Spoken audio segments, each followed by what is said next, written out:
We've got a loaded Monday slate featuring a doubleheader in Monday Night Football, 2 MLB playoff games, a full hockey slate. Let's start the week off hot. This is the Game Day Grind.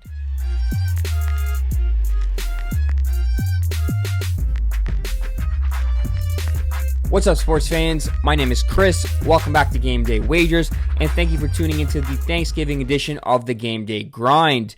Today is Monday, October 13th. Happy Thanksgiving to all my Canadian followers out there. And we are being treated to a loaded slate across 3 sports between Monday Night Football doubleheader, 2 MLB playoff games, and a loaded NHL slate. We're going to be breaking down the action, giving out a handful of best bets in hopes of turning you a profit on a Monday afternoon. Before we get into the plays though, if you guys haven't already taken a second to like the video, please go ahead and do so now. If you guys are new around here, please hit the subscribe button. We are pumping out some great content on a daily basis. And I do not want you to miss out on any free picks winners moving forward. Now, since we have a loaded slate, let's not waste any time. Let's jump into today's 6 best bets across 3 sports in hopes of turning you a profit. Let's go. To kick things off, we are going to start on the diamond in the American League Championship Series, Game 2 between the Seattle Mariners and Toronto Blue Jays. Look, the Toronto Blue Jays simply had to win Game 1. They had no excuses. They had the rest advantage, they had the pitching advantage, and they had the support of their home fans. 1 run, the first pitch of the ball game being a home run, 2 hits total, and a 3-1 loss was the worst possible result they could have had, and I expect that weak offensive showing to continue in Game 2. We saw the Mariners struggle at the plate in their ALDS against the Detroit Tigers, and outside of a couple of timely hits, the offense looked listless at the plate once again against Kevin Gausman and the rest of the bullpen. As for the Blue Jays, Trey Savage is getting the ball on the bump once again this postseason. He should have no issues mowing down this weak Mariners offense, or at the very least, keep him at bay for 5 or 6 innings before Schneider inevitably pulls him a little bit too early.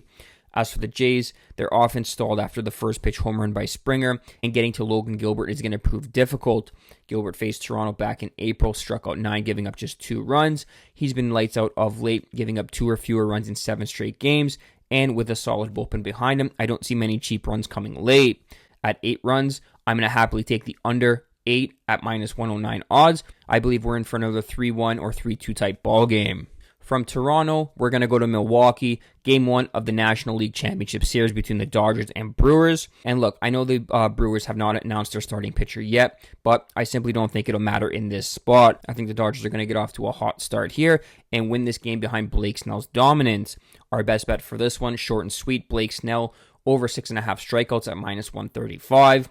Snell's gone over this number in 4 of his last 5 games altogether, and he's been one of the best pitchers league-wide in terms of both chase rate and whiff rate this season. I'll take him to stay hot in this one, continue his dominance on the mound, and backstop the Dodgers to a victory. Our best bet, Snell over 6.5 strikeouts, minus 135. From the diamond, we're going to the gridiron. We're talking the first of 2 Monday Night Football games between the Buffalo Bills and Atlanta Falcons. Look, it's been 8 days since we last saw the Buffalo Bills lose at home to the New England Patriots 23-20. And while that extra day of rest may help this team, they are still banged up heading into this game. Not only is Matt Milano officially out of this game, they also placed TJ Sanderson and DeMar Hamlin on the IR, leaving Buffalo thin on the defensive side of the ball once again. That's not a recipe for success against a Falcons team that's coming off a bye. They're rested, and they're full of playmakers that can make a difference at any time in the game. Atlanta's been home for 2 weeks now before their Week 4 win against Washington. That home cooking, that routine, that comfort, all those little things add up, and I'm expecting a big showing from them on both sides of the football. As for the Bills, we know what we're going to get from them. Josh Allen's going to try to do everything. He's going to try to beat you with his arm, beat you with his legs. But the Atlanta Falcons have the number 1 pass defense league-wide. That should limit his options out wide. And they are 5th and 3rd downs, giving up just 34.1% conversion rate. I expect Atlanta's defense to step up in a big way. And I expect on offense, Bijan Robinson to do the bulk of the heavy lifting. Buffalo ranks 30th in terms of rushing yards allowed per game. I expect Bijan Robinson to have a good game. I expect Drake London, Kyle Pitts to ball up behind Michael Penix, spreading the rock out. And at plus 4.5 points, I'll gladly take that number every day of the week. It can be Atlanta Falcons plus 4.5 points, minus 110. From Atlanta, we're going to Washington. We're going to take the Chicago Bears, Washington Commanders game to go under 50 points at minus 110. Look, call me crazy. I'm going to keep this short and sweet, but I just don't think these two teams combined for 50-plus points in this game. Both offenses have looked inept at times, And while the defensive numbers don't exactly back up a play on the under, I think this game is going to be a very low event type football game. Both teams are missing some key pieces on both sides of the football. I think this game is going to go under the number, so we're going to make a small play on it. Under 50 at -110. The gridiron, we move to the ice. We're talking St. Louis taking on Vancouver. We're going to take the Vancouver Canucks on the money line at -130. Look, both these teams enter this game on Monday night 1-1 on the season. The Blues are coming off a win against the Calgary Flames, while the Edmonton Oilers beat the Vancouver Canucks 3-1 last time out. That 3-1 loss for Vancouver could have been much worse if not for Thatcher Demko, who stopped 34 of 36 shots and gave them a chance to win the game. While the shot volume is concerning defensively for the Canucks, I don't think the Blues can generate that type of pressure.